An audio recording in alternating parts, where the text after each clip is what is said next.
யோவான் எழுதிய நற்செய்தி 15ஆம் அதிகாரம். ஆண்டவரின் உயிருள்ள வார்த்தைகள் 9-17 முடிய.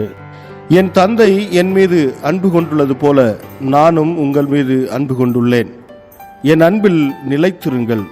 நான் என் தந்தையின் கட்டளைகளை கடைபிடித்து அவரது அன்பில் நிலைத்திருப்பது போல நீங்களும் என் கட்டளைகளை கடைபிடித்தால் என் அன்பில் நிலைத்திருப்பீர்கள்.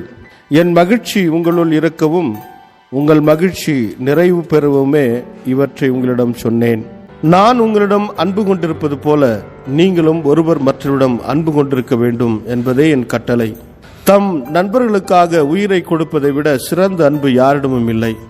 நான் கட்டளையிடுவது எல்லாம் நீங்கள் செய்தால் நீங்கள் என் நண்பர்களாயிருப்பீர்கள்.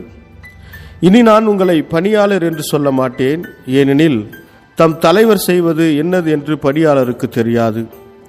உங்களை நான் நண்பர்கள் என்றேன், ஏனெனில் என் தந்தையிடமிருந்து நான் கேட்டவை அனைத்தையும் உங்களுக்கு அறிவித்தேன்.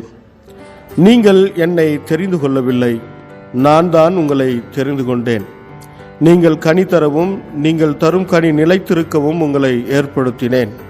ஆகவே நீங்கள் என் பெயரால் தந்தையிடம் கேட்பதையெல்லாம் அவர் உங்களுக்கு கொடுப்பார். நீங்கள் ஒருவர் மற்றவரிடம் அன்பு கொள்ள வேண்டும் என்பதே என் கட்டளை. ಇದು ಕ್ರಿಸ್ತು வழங்கும் நற்செய்தி. கிறிஸ்துவே உமக்கு புகழ். ಯೋಹಾನ ಅಧ್ಯಾಯ 15 ವಚನ 9-17. ತಂದೆಯು ನನ್ನನ್ನು ಪ್ರೀತಿಸಿದಂತೆ ನಾನು ನಿಮ್ಮನ್ನು ಪ್ರೀತಿಸಿದೆನು. ಈಗ ನನ್ನ ಪ್ರೀತಿಯಲ್ಲಿ ನೆಲೆಗೊಂಡಿರಿ. ನಾನು ನನ್ನ ತಂದೆಯ ಆಜ್ಞೆಗಳಿಗೆ ವಿಧೇಯನಾಗಿದ್ದು ಆತನ ಪ್ರೀತಿಯಲ್ಲಿ ನೆಲೆಗೊಂಡಿದ್ದೇನೆ. ಅದೇ ರೀತಿಯಲ್ಲಿ ನೀವು ನನ್ನ ಆಜ್ಞೆಗಳಿಗೆ ವಿಧೇಯರಾದರೆ ನೀವು ನನ್ನ ಪ್ರೀತಿಯಲ್ಲಿ ನೆಲೆಗೊಂಡಿರುವಿರಿ. ನನಗಿರುವ ಆನಂದವನ್ನು ನೀವು ಹೊಂದಿಕೊಳ್ಳಬೇಕೆಂದು ನಾನು ನಿಮಗೆ ಈ ಸಂಗತಿಗಳನ್ನು ಹೇಳಿದ್ದೇನೆ. ನಿಮ್ಮ ಆನಂದವು ಪರಿಪೂರ್ಣವಾದ ಆನಂದವಾಗಿರಬೇಕೆಂದು ನಾನು ಬಯಸುತ್ತೇನೆ. ನಾನು ನಿಮ್ಮನ್ನು ಪ್ರೀತಿಸಿದಂತೆ ನೀವು ಒಬ್ಬರನ್ನೊಬ್ಬರು ಪ್ರೀತಿಸಬೇಕೆಂಬುದೇ ನಾನು ನಿಮಗೆ ಕೊಡುವ ಆಜ್ಞೆಯಾಗಿದೆ. ಗೆಳೆಯರಿಗಾಗಿ ಸ್ವಂತ ಪ್ರಾಣವನ್ನೇ ಕೊಡುವ ಪ್ರೀತಿಗಿಂತ ಮಿಗಿಲಾದ ಪ್ರೀತಿ ಯಾರಲ್ಲೂ ಇಲ್ಲ. ನಾನು ಹೇಳುವ ಕಾರ್ಯಗಳನ್ನು ನೀವು ಮಾಡಿದರೆ ನೀವು ನನ್ನ ಸ್ನೇಹಿತರು. ಈಗ ನಾನು ನಿಮ್ಮನ್ನು ನನ್ನ ಸೇವಕರುಗಳೆಂದು ಕರೆಯುವುದಿಲ್ಲ.